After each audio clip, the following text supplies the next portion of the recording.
of those areas where dropping with a constantly spot, it's okay to take the 50-50. You have all these buildings to work with, and you have some cover to run around with, as they will be able to finish off Bronzy. You got the knock onto Lyric, and you know, the turntables, it's already going on here. Third parties, or you've got to be careful with how populated Skyhook can be. I don't believe they got contested in the previous game over towards Skyhook. And Skyhook is one of those spots where if you died in the beginning, where you had a 50-50, maybe like that team over towards the Geyser side when they ended up dying to 303 and Crummy, that you try to look for because it has so much loot. It's a giant area. And you start to develop, I wouldn't say you're working with the other teams over at Skyhook, but you develop this kind of mutual respect for one another. We say, guys, are we really going to throw our game just like what happened with Golden Guardians and whoever they killed before that? And it ends up being a throw for sure. And now we have more action happening this early in the game. And this time it's TSM taking on SF. Oh, nice silence there. The Fragment West fight coming out as Stay Naughty will be able to get that knock onto Albralele. It's all up to Reps here, but we know Reps can stand and bang. He's got Havoc out here. Does have to be careful as the nade is right on the stairs with him. Does back away, slide out off of this, get some good flesh damage off, but now he's down to 50 HP himself. As he's trying to hunt after Stay Naughty, hits that wingman shot, will be able to get this armor swap. No, he doesn't actually. Has to watch his left, and TSM Might be something good looks this like way. will go down along that's with SF. I feel like that's a little bit of inexperience from playing Crypto from Rep's side. Yeah, he had information most likely to go and challenge that, but Crypto, you can go and get that banner with the drone and you can just reset and play it safe. There's still round one, so there's tons of beacons coming up. And TSM falling early, very, very rare to see that happen. Timmy trying to be as sneaky as possible, not connecting with the ADS. Obviously doesn't want to give away for Wraith, and if you don't see them, they don't see you, right? Is that how it works? I believe so, and he was never able to recover the banner. Oh, they turn around just in time to spot him out, and oh boy, I'm pretty sure, yeah, this should be Madness's team, but on board with Dream Team, just like that, they are out of it. Here we go, right back over to Skyhook. Vaxlon on the hunt to try and find Timmy here. As, were they able to get him? They are. So, that's going to be the Golden Guardians bowing out here at this 17th squad. As NRG in Harvest, or no, excuse me, in Lava. Thermal Station, there we go. Getting into a fight now. Oh, Nathan tries to drop down. We'll have to take this port back on over. He does have the barrel. We'll be able to pop that as he comes right on through. Rocker tried to get a nade onto it, but they might have done just enough damage to try and stop them. Swervesy get that knock as Nathan now getting hunted down. It's the Bloodhound as Nathan with a good straight down onto Rambo, but as he climbs up, he will get finished off.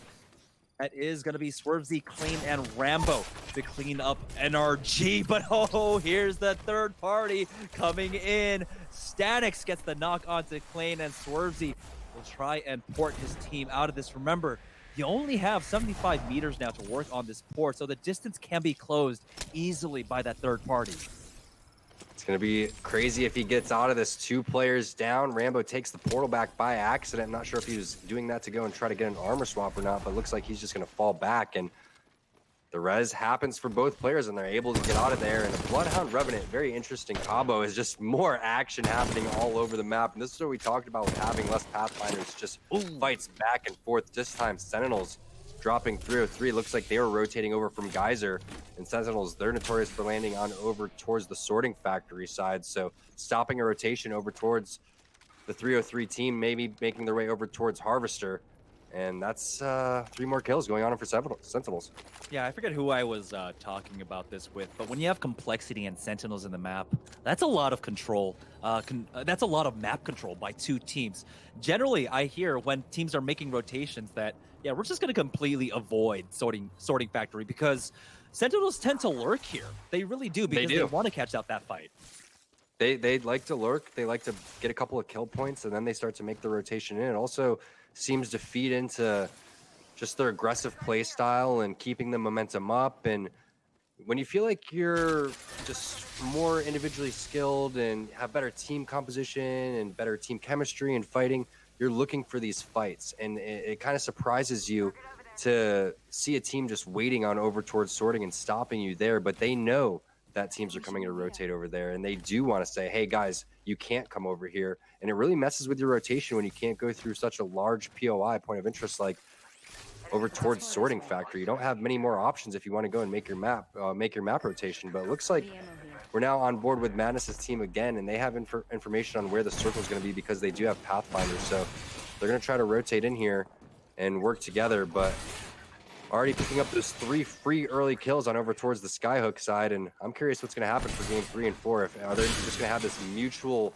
agreement? We're going to say, hey guys, let's not throw the game here. Let's try to play this one out. I'm also wondering why Madness was he's just clearing all of these doors. You know, generally, we've seen that like doors are something that you leave up. It's an extra thing that slows people down. So interesting decision there. I've never really seen that from a team. Maybe he just didn't like those doors. The doors. There's like a new challenge that we don't know about. Yeah, break down doors. Kick in 20 doors. Yeah, unlocks a heirloom. unlocks the new sneaker. Oh my god, that you can get. All right, on board with Rogue as they are here at Harvester, not able to take that center ring position. I believe we saw Godsent was controlling that connector area over towards Train Yard, so they'll have full control over there. Snipe down. I'm gonna go ahead and peek out. We were talking about, of course, earlier on having the G7 scouts in play, and like I said, the Rogues are one of the scariest teams. And oh my god, Snipe got down. The knock. Tai Sheen will go down. He didn't know what hit him, and they're instantly on top of them. Take a look. They're going to go ahead and Pathfinder zip on up. Drop takes a lot of damage there, but Sweet is healthy enough, considering possibly pulling off here, but they want to get these Thirstiers. Noth will go down as well. So that's going to be 2 kill points coming up for Rogue. And what an opening by Snipe down. Great shots there. Also charging up his Evo shield while doing so. They were not expecting an angle on top of the Harvester area, which is exactly what Snipe Down did. And he also has a lot of charges in his fences because he was able to put his ultimate down. And that's one of the things that you got to keep in mind with Watson is, yes, the gen, it goes out after 90 seconds, but also you have to have that gen down if you want to get all of your fences down too. So Snipe Down is going to lay that down, get all those fences up there, lock down the area, and you could see a different just overall play style switch in terms of how they were doing it before. They did not stay in the open there. That's a spot where they held in the previous game, but they said, no, we're going to play it safe. We're going to play this a little bit smarter, a little bit slower, and we're just going to reset immediately. Yeah, I think we should go over to Team 13 right now, dead inside over at Thermal Station.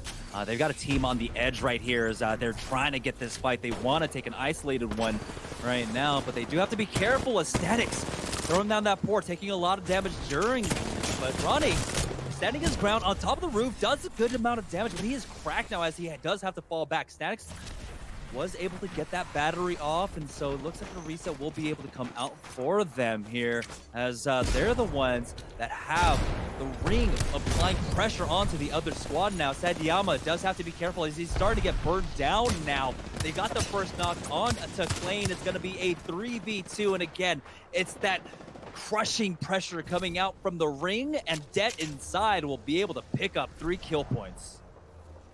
Great job right there, just backing off, letting the zone close, and just waiting for these guys to come through. Perfect gatekeep there coming in, and not much you can do besides just try to get a pick on, I believe it was the Pathfinder who was a little bit overextended, but as soon as he started to take damage, he backed off, played it smart, maybe baited one of those players out just a little bit too far where he didn't realize that a player was hiding and taking a head glitch angle on him. And that's what this game is all about, just that bait and switch and just laying down damage as much as you can without taking damage. Right now, taking a look around the map, we have a lot of teams kind of congregated here on the southwest side of the map. 2 teams still in Train Yard. I feel like that might have, I don't know if they were just trying to wait out the rest of this lobby or if they actually thought that this might be a train pull. While it is still in, all indications looks like it is going to continue to pull down here to the south now as looks like Sweet trying to make a play for something. I don't know what he saw. Shooter, move. Hostile spotted. I think he's just gathering information right now. They're just trying to decide exactly what the best spot for them to be because you're not necessarily gatekeeping anyone at this point because you know that the circle is very slim on your backside, so they're trying to find out exactly where they want to advance Looks like he's trying to go and try to loot a little bit, but he gets tore up, and smart Q here going back off. But he's going to need some cover fire from his team if he wants to get back to the building. Does so with just a sliver of health. Yeah, it's about 10 HP left right there. He does have plenty of bets, though. 7 in his inventory right now, and so they are going to be sitting pretty right now as they will get the 4 reset. And with the number of teams in the area, no one's really going to try and want to push this. The odds of a third party being extremely high, and so Rogue are able to really count their blessings there that he didn't go down now. Taking a look at this, yeah, so again, a lot of high population over to the southwest portion right now. We do have, it looks like possibly a fight on the bridge back on board with Dead inside over here on the tracks. They do spot out a team that was mostly playing Mirage. As you can see, that Watson kind of zone control that she is able to offer. Stanix is going to go ahead and clear that off as they make their way into the ring. Yeah, it's going to be a tough rotation. They're not going to be able to get very far here. There is a giant rock that is on the train, which I think may be contested right now, and that's going to have to be the spot that they get to. But they have to deal with a team that's underneath the train track right now. They don't have much information on where other players are. And it looks like they're going to go play those blue bins that they just pinged. Also, they have a team located inside of the house. So the bins that were originally pinged would have been the spot. And there's the team located underneath the bridge. They can smell them, they can hear them, and they're just looking to see where that rotation is coming from. A little bit of a blind rotate also coming out from them, but you know, I think the buff Wraith being able to see people in her queue, but never mind, back on board, Dead inside. There they go. Had to be careful here. They are now pushing this building. Ronnie is down. I don't know if they have a trade. It's already going bad. It's looks like it is Baxlon and Madness and them as Stanix tries to get back to that port, but he's taking so much damage. He's not safe over here either. He's going to try and extend his life for as long as possible, but looks like he will ultimately go down. Z Davis finishing him off. Rogue tried to get in on that fight as well. Yeah, and remember, you still had Nasky's team underneath the bridge, so whenever they have that many shots going down, it's going to be very difficult to go and push a building. So you have the Watson fences there, you had multiple people blocking the door. The best thing would have been for them to try to play that rock or the bins that we were previously talking about. A little bit, I guess, overconfident that they thought that they could rotate that freely in a tournament scenario. And like you said, a little bit of a blind rotate not working out in their favor, but everybody else in a great position here, especially on the Rogue side. They're in the next zone, and that means they're going to be able to get a ton of kills here from people rotating in. We should go on board with Team Sentinels, Team 20 right now, as they're coming in for a third party over here at Train Yard. I said that there weren't many teams here, and so they came in. This is going to be a little bit difficult for them, as they do have to try and push this, but they're going to go ahead and push full 3, setting up. It's going to be Trust going in last, but he sees another Caustic on the opposite end. Still ticking off some decent damage, and there's an opportunity for them once they heal up to go back down, but it looks like the Wraith did come down. They have a portal to work with now if they want to continue this push onto them here as Sentinels. We know how aggressive they want to be. They've got 30 seconds to finish off this fight. Yeah, it's just not enough time for them to finish this fight. It's either try to get these kill points, and that's basically it, or you just got to rotate in. And yeah, I understand you want to kill them so you can try to get your rotation in, but if you lose a lot of HP, you're just going to end up dying to the zone here and getting gate kept by one of these teams. And that's why a team like Snipedown and Rogue, they're in a really great position because there's going to be action happening on that side as well. So when you have this Gibby bubble and Peach here on the Gibraltar, you're able to do some smart plays here, which is exactly what they're going to be able to do. Sonox lays down that portal. They're going to lay down some cover fire on the players that were behind them, and they're going to go and take this rotation where the portal is and then hit it with the Gibby bubble on the edge of the circle as they should. So smart play coming out here from Senox. And now we're going to get a good look at what the rest of the teams are doing as they're making this rotation into circle number 4. Nasky getting a little bit lost in the ring there. They got to just go ahead and hook it here. Dolphin taking a lot of damage. They do have some rocks to work with. RPR finds a nice angle from the right-hand side as the Gibraltar Dome Shield comes down and going to allow them to reset this and get healed up. But as they watch their back, there's someone coming on in. I don't know who that is, but they're going to go ahead and take that portal back as RPR will go ahead and pull out that wingman. Not able to connect with his shots quite yet. They still have to be careful. They have Senox in them to their back right now as the Brave portal comes back through. It looks like they will be able to clean that up. It was going to be K-Swinney that was trying to rat that out. We saw him earlier on. Now, I believe this squad goes by Nuggies. You've played with all of these players individually, and they've had some amazing performances across the ALGS. Definitely, and Nasky, one of the funnier guys to play with as well. Keep in mind that Manus' team went down as Senox gonna pick up a big kill there with the Mastiff. You see Nasky answers right back. Multiple kills going on over Senox, one with the Mastiff, one with the R9. And now it's just up to G Dolphin here, as he is just a singular crypto, but he does it to him, Jamerson. He takes him down and may be able to get these reses off. Oh man, buying just enough time with that knock shield. He gets that armor swap and clutches it out. Sentinels go down. Huge clutch fight for them, and take a look at this ring. They needed to win that out. They needed to make sure their back was clear as they need to make this next rotate. On board with Godsent here as they take another team fight win of their own. That's going to be Fat Fruit Ninja and Impulsive Dream going down here. Gold armor for Kubsky. We got the red Evo for Yubbin, and Hierarchy only sitting on the blue. I'm surprised he doesn't have a better armor with all the death boxes here. Mobile respawn beacon here. Hostile close. Cancel that. Contact. Let's Oh, I just wanted to touch base also as that fight was happening with Sentinels and going on with Nasky's team, is that they were able to have Rogue take out Madness's team, who got second. So this is great here for Godsent, because keep in mind, they took out Madness's team in the final fight there and took first place. So if they're able to pick up some more kills here and some placements, they're going to be sitting pretty. Looks like Yuban takes down one on to Reckon, and they have a perfect spot here where this rock is. They have Hierarchy with a very nice Watson generator. So this is going to be all of them. If they want to play this smart, they should be able to just third party whatever comes their way. Yeah, they have to back off though, as they did take a lot of damage there. Kutsky does have that gold armor, so he's got the cells to work with right now. Good spray with the R99. So again, Godsent able to make their way into the late game. We saw them, of course, playing center circle, playing that connector area that entire time.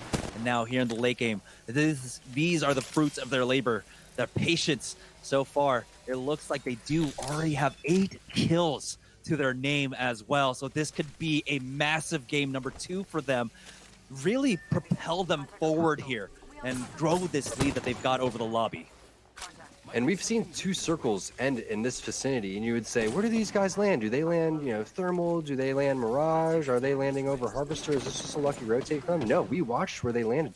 They landed all the way over in Survey. So that's a fairly far rotation. It's definitely not a good circle for them, and they were able to work their way that far into these great positions. So very strong play calling coming in right now from Godsent. Great teamwork, cohesion coming in, and we'll see if they're going to be able to pull it off again here. 3 squads left. We've got Godsent, Nords, RPR, Nasky, and Dolphin, and of course, Rogue still alive. And all 3 of these teams have fragged out. And so these individual placements are going to be so important here right now as the zone starts closing. No doubt, and I'm curious to see what the play is going to be here. Is it going to be a portal from Kubsky? It is. Don't have a Gibraltar here, so you can't just go and put that Band-Aid on the rotation. It looks like they do have a nice rock here, multiple rocks to go and play, and you do have the rotation coming in now. It looks like they're going to just stay inside of the building. They have a little corner there, so advantage to the team that's inside as long as they have a Watson gen. And there comes the Crypto ult coming in, a great Q, and the aggressive play now. Again, the team inside has a great opportunity to third party this one, Jamerson, and it's all hell breaking loose outside the building.